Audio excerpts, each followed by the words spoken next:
Buenos días y bendiciones, amados hermanos. Ya entramos a lo que es la recta final de esta historia de la iglesia cristiana y hoy vamos a tener la antepenúltima clase. Ya la próxima semana concluimos, pero hoy vamos a hablar de lo que son la era de los dogmas y también las de las dudas.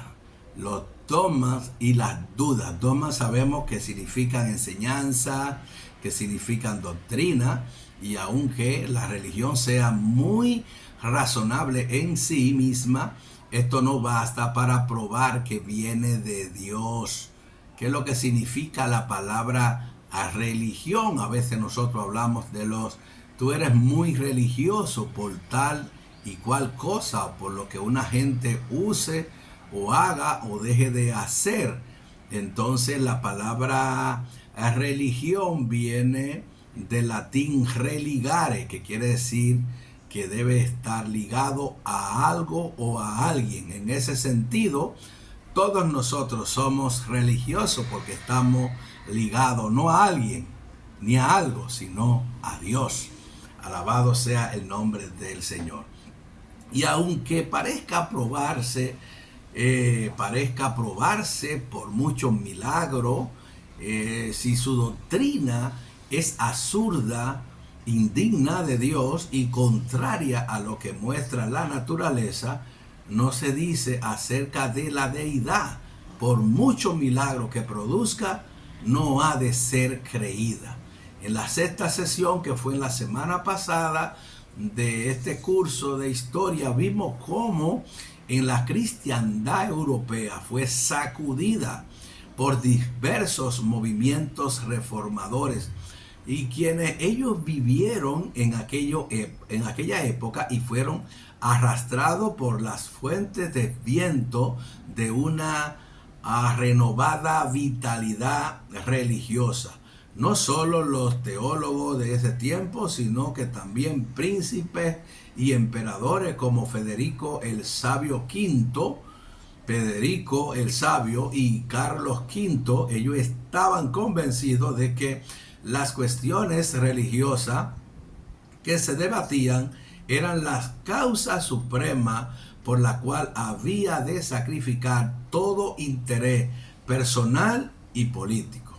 Vemos entonces que entran los conflictos, y los grandes conflictos religiosos no terminaron en el siglo XVI, sino que se aumentaron para el siglo XVII.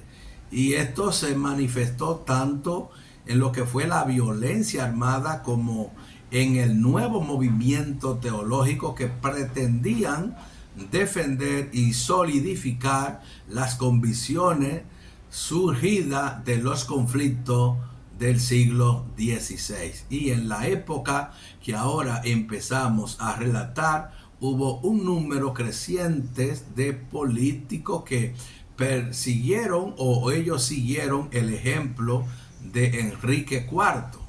La guerra de los 30 años que vamos a ver o lo vamos a narrar más adelante, tuvo en Alemania resultados semejantes a lo que antes tuvieron en Francia la guerra de la religión. Cada vez más los diferentes alemanes y muchos de sus consejeros, ellos utilizaron la diferencia religiosa como excusa para lograr sus propios propósitos políticos.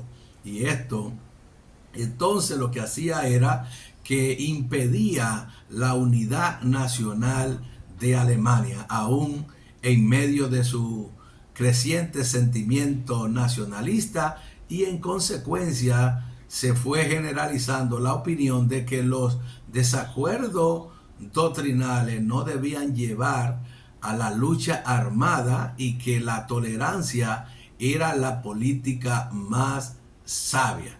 La guerra involucró entonces a Alemania, Dinamarca, Suecia, Francia y buena parte del resto de Europa. En lo religioso, la guerra contribuyó a una actitud escéptica que contribuiría al auge nacionalista. La reacción no se hizo esperar y a principios del año 1608 los protestantes organizaron la Unión Evangélica. Ellos lo organizaron con el propósito de defenderse frente a los católicos. Pero los católicos respondieron al año siguiente fundando lo que fue la Liga Católica. De ese modo, el imperio alemán parecía quedar dividido en dos bandos. Pero lo cierto era que la Liga Católica era mucho más fuerte que la Unión Evangélica, y muchos príncipes y ciudadanos protestantes, ellos se negaron a formar parte de esa unión. Uno por el temor a la represalia y otro por diferencias teológicas y políticas. La Liga, por su parte, contaba con la hábil dirección de Maximiliano de Baviera, quien logró convencer a varios señores y obispos de la necesidad de proveer fondos para sostener un ejército. Luego, llegando el momento del conflicto armado, no cabía duda de que las huestes católicas resultaran vencedoras. En cuanto a lo que era la religión, por primera vez se decretó cierta medida de tolerancia religiosa, pues se le permitía a todo escoger su religión sin importar cuál fuera la del gobierno. Los únicos cuerpos religiosos que la paz conocía y que por tanto gozarían de tal tolerancia eran los católicos, los luteranos y los reformados. Como les decía ahorita, la guerra de los 30 años contribuyó, por un lado, al aquisolamiento teológico, pues los teólogos de cada bando se dedicaron a reafirmar las generaciones que las generaciones anteriores le habían legado, y por otro al escepticismo racionalista que ellos veían en la religión una fuente de virtud y de paz, y también de conflicto fanático y fratricida. Así ellos lo veían. Y entonces así siguieron las cosas durante el resto del reinado de Luis XIII o Luis XIII, y los primeros años de Luis XIV o Luis XIV. Este rey, él estaba decidido a centralizar todo el poder en la corona. Por ello él defendió lo que llamaban la libertad gallicanas, así mismo como se lo pudieron escuchar, las libertades gallicanas, o libertades que limitaban la injerencia del papado en los asuntos de Francia. Y por la misma razón, Luis XIV, él lanzó una campaña de persecución contra los protestantes, y aunque muchos se hicieron católicos, muchos otros se resistieron, y por fin en el año 1685 Luis lo expulsó del país mediante el edicto de Fontainebleau, así es que se menciona. Pero no todos los hugonotes de ese entonces abandonaron el país, sino ni todos los supuestamente convertidos al catolicismo dejaron de ser protestantes. Entonces surgió así una iglesia clandestina, y esa iglesia le llamaban la iglesia del desierto, que se reunía en lugares secretos, se reunía también en los bosques, y a la que el Estado perseguía tenazmente, condenando a sus líderes a las galeras o al cadalso.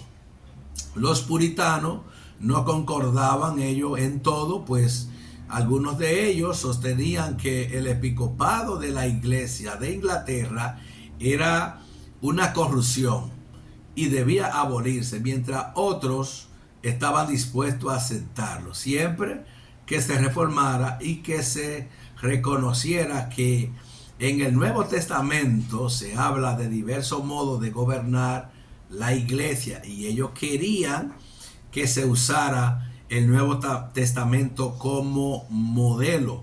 Entre quienes querían abolir el episcopado, unos proponían una iglesia gobernada por ancianos o presbíteros, mientras otros, frecuentemente llamados independientes, proponían un sistema congregacional en el que cada congregación se gobernara independientemente de los demás. Algunos entre los independientes estaban los bautistas, pero ellos rechazaban el bautismo de párvulo, al tiempo que todos los puritanos concordaban en que era necesario guardar el día del Señor con respeto y ocupaciones espirituales. Unos pocos decían que ese día debía de ser el sábado y no el domingo.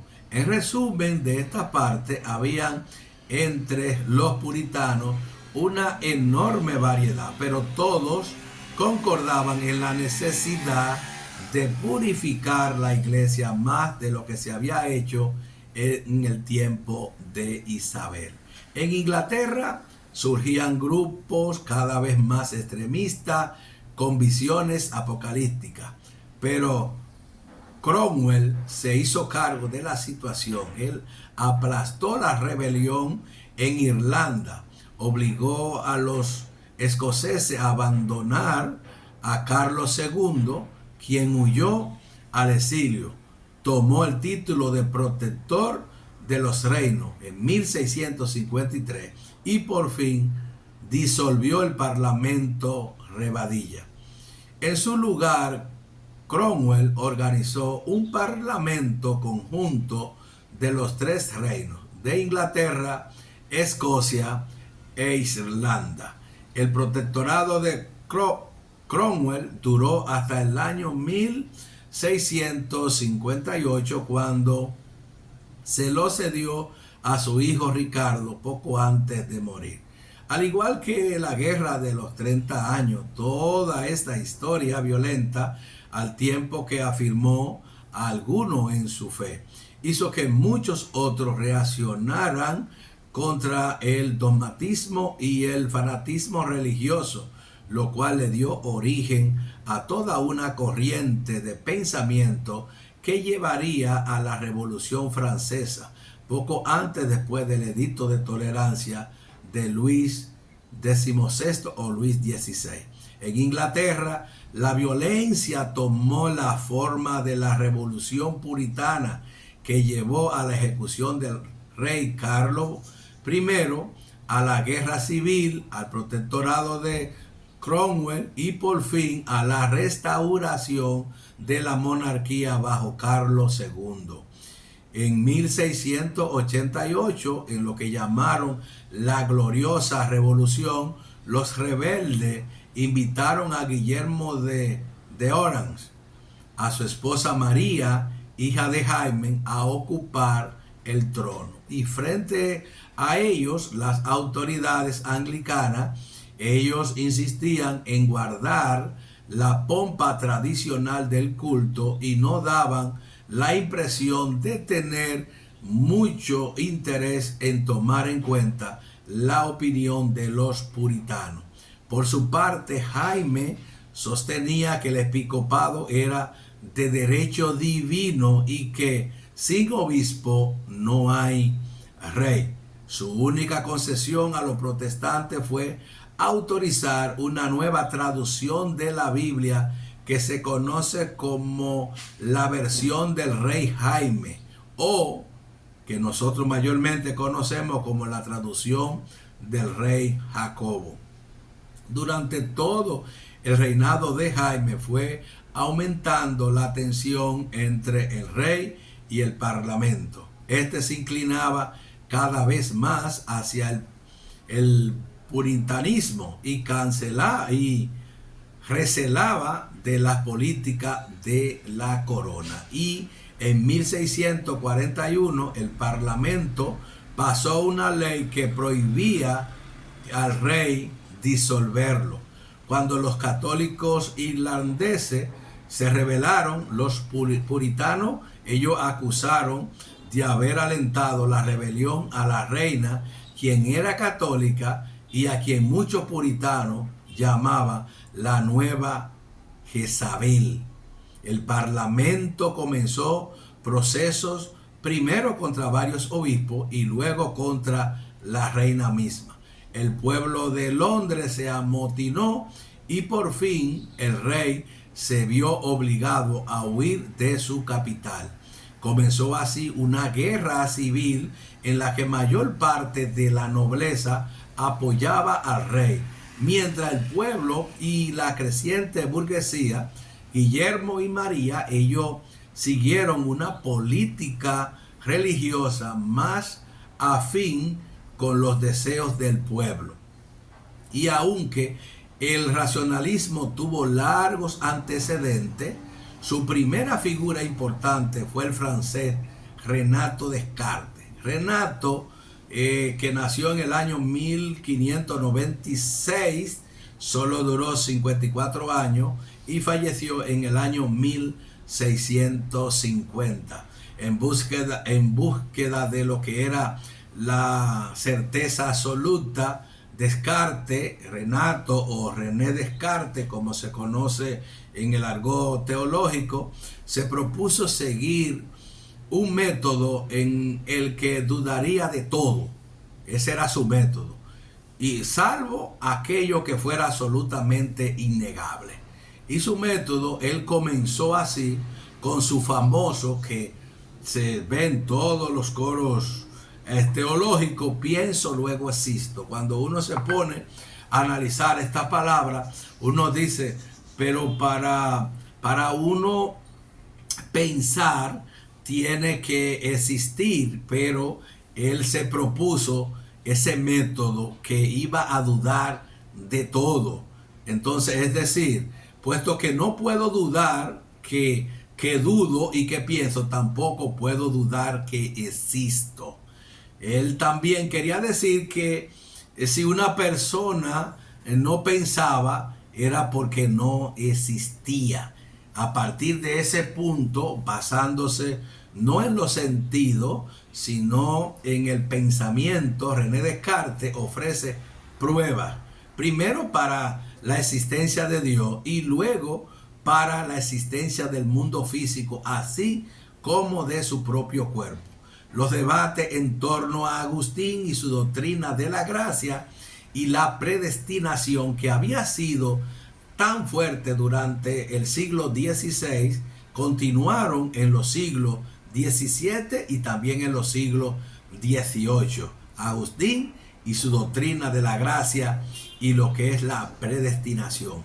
En el Concilio de Trento habían rechazado la interpretación de San Agustín que los luteranos y calvinistas proponían, pero hubo católicos primero en Salamanca y luego en Lovaina, cuya interpretación de Agustín no coincidían con lo que era la doctrina sostenida por la iglesia. Y entre los reformadores, entre ellos surgieron conflictos en torno a lo que eran la cuestión de la predestinación y la del libre albedrío, sobre todo en los Países Bajos.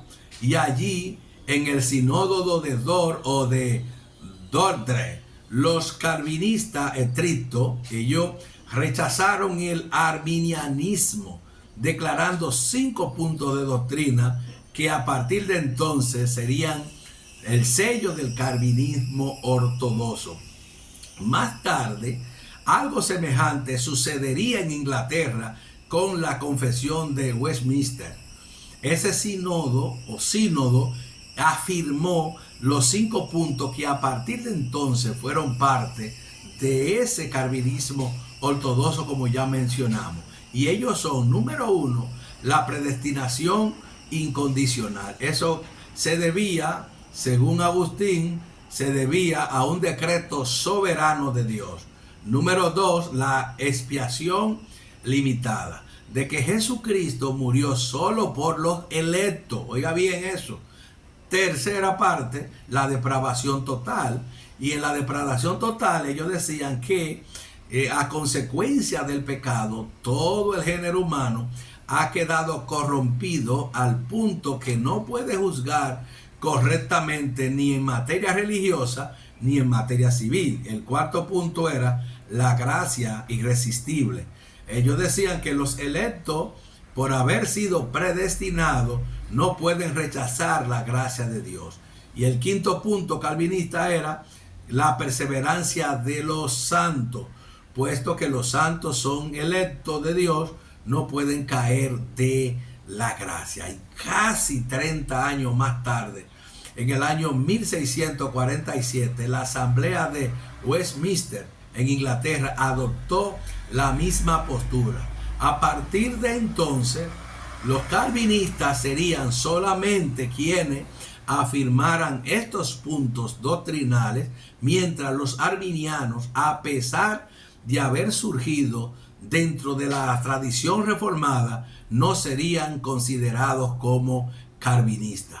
La controversia en los Países Bajos giró en torno a la doctrina de Jacobo Arminio, profesor de teología en la Universidad de Leiden.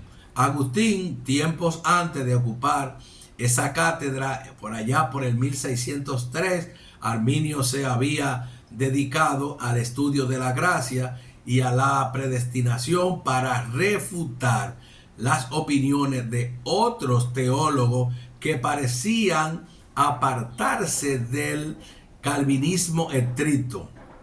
Pero Arminio, cuando se dio cuenta que Calvino no tenía razón después de defenderlo, él presentó 5 puntos para contrarrestar hasta el día de hoy. Los 5 puntos del arminianismo son libre albedrío o la habilidad humana. El segundo punto es la elección condicional. El tercero es la redención universal o la expiación general. El cuarto es el Espíritu Santo puede ser resistido eficazmente. Y el quinto, el caer de la gracia o el perder la salvación. Así, cuestiones tales como el tiempo, el espacio, la casualidad y la sustancia no son realidades empíricas, sino estructuras mentales, según las cuales organizamos los datos de todo sentido. Esta crítica puso en duda todo el racionalismo tradicional y también el deísmo que se basaba en ese racionalismo empirista. Pero también puso en entredicho lo que era el idealismo tradicional, puesto que las estructuras de la mente carecen del contenido sin los datos del sentido. Paralelamente, la Ilustración francesa, ellos criticaban la ortodoxia y proponían nuevas opciones, tanto religiosas como políticas. Al mismo tiempo que en Gran Bretaña florecía el deísmo, en Francia se iba desarrollando la Ilustración, cuyo gran personaje fue Voltaire, y que al igual que el deísmo resistía todo fanatismo y dogmatismo religioso. Fue entre los seguidores de la Ilustración que se fueron forjando las ideas que a la postre llevarían a la Revolución Francesa. En reacción a todo esto, algunos adoptaron por una religión puramente espiritual. Entre ellos se distinguieron Jacobo Boehme, George Fox y Emmanuel. Otra reacción a la violencia e intolerancia religiosa, así como el dogmatismo minucioso de los teólogos de la ortodoxia, fue el espiritualismo. Se le da este nombre a una gran variedad de movimientos que buscaron solo en una religión espiritual, con poca atadura a las iglesias existentes y con gran énfasis en la vida interior, que era lo que ellos estaban buscando. Y dentro de esa variedad de movimientos se distinguieron los fundadores por Bohème, Ford y Sternberg. Bohème fue un humilde zapatero alemán que desde joven él se sintió decepcionado por la fría predicación de entonces. Él se dedicaba a lo que era la música, de la teología, y él empezó a tener visiones. Se dedicaba a esa minuciosa teología. Ese era el trabajo de él, y luego entonces vinieron las visiones después de dedicarse a eso. Y tales visiones le crearon serios problemas, pues el zapatero con quien servía de aprendiz lo despidió. Pero Bohème encontró el modo de continuar viviendo como zapatero, hasta que alguien le hizo llegar al pastor de la ciudad el libro brillante Amanecer, que Bohème había escrito acerca de sus visiones, pero no tenía intención de publicarlo. A la postre, él se vio obligado a partir al exilio, y cuando murió en el año 1624, los teólogos de Sajonia estaban perplejos en cuanto a qué decir de sus doctrinas, pues su vocabulario era novedoso, confuso y ambiguo. Pero no cabe duda de que la suya era una religión de la revelación interna, y que llegó a decir que no necesitaba de libro alguno, ni siquiera de la Biblia, decía él, porque tenía al Espíritu de Cristo. George Fox y los cuáqueros. George Fox nació en una pequeña aldea en Inglaterra en el año 1624, el mismo año en que murió Bohème.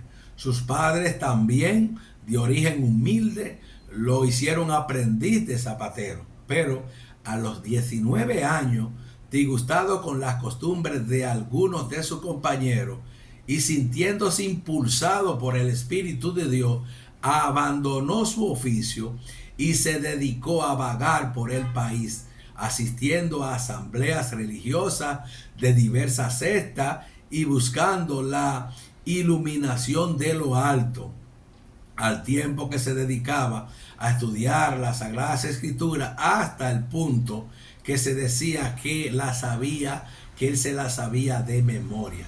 Si Dios no habita en casa hechas de mano, ¿por qué llamar, decía él, iglesia a esos edificios en que la gente se reúne? Ford lo llamaba entonces casa con campanarios. Juan Wesley, de carácter pietista, junto a su hermano Carlos, ellos fundaron el metodismo. Cuando era estudiante de Oxford, los Wesley y varios compañeros se habían reunido en un club llamado el Club Santo, en el que se comprometían a la oración, al estudio de las Sagradas Escrituras, a la visitación de los presos y a otras obras de caridad, y a la ayuda mutua en la búsqueda de lo que era la santidad. Por eso, una de las cosas que nuestra doctrina tomó fue parte de Arminio y parte de Wesley. Por eso nuestra línea teológica, y lo estamos viendo en esta historia, nosotros somos arminianos wesleyanos. Y en son de burla por el carácter metódico que usaban de su vida, los compañeros de los miembros del Club Santo dieron en llamarle metodista. Y en mayo de 1738 tuvo una profunda experiencia espiritual Juan Wesley. En una reunión moraba en la que se leía el prefacio de Lutero a Romano. Poco antes, otros de los antiguos miembros del Club Santo, como George Wesley, habían tenido una experiencia también notable, y comenzó a predicarle a los mineros y a otros desarraigados por lo que fue la revolución industrial. Cuando la labor fue mucha, Wesley invitó a Wesley a ir a la ciudad de Bristol y ayudarle allí con lo que era la predicación. En conclusión, vemos que la predicación de Wesley pronto alcanzó a multitudes a tiempo que aumentaban también sus fricciones con la jerarquía eclesiástica, que no gustaban de su interferencia en los territorios de las parroquias establecidas, siguiendo el ejemplo tanto del Club Santo como de los colegios de la Piedad. Wesley organizó a sus seguidores en clases cuyos propósitos era apoyarse mutuamente y a la vez colectar un penique por persona para dedicarlo a las obras de benevolencia. Y en esas clases los laicos, incluso las mujeres, predicaban y enseñaban. Al mismo tiempo, Carlos, su hermano, Carlos Wesley, escribía himnos tales que pronto vinieron a ser marca distintiva del metodismo. Y aunque pronto se fueron popularizando entre otros grupos cristianos, Wesley no tenía intención alguna de fundar otra iglesia. Para él, el centro del culto cristiano era la comunión, y lo que él hacía en sus clases y con su predicación era ayudar a la persona a prepararse para participar de ese culto en sus respectivas iglesias. Por ello, Wesley rechazó repetidamente el llamado a algunos de sus seguidores a apartarse de la iglesia de Inglaterra y fundar otra. Para la próxima semana tenemos la última clase de esta historia de la iglesia cristiana y estaremos hablando de hacia un cristianismo sin cristiandad. También les recuerdo que deben de entregar todos el trabajo final. Shalom y bendiciones.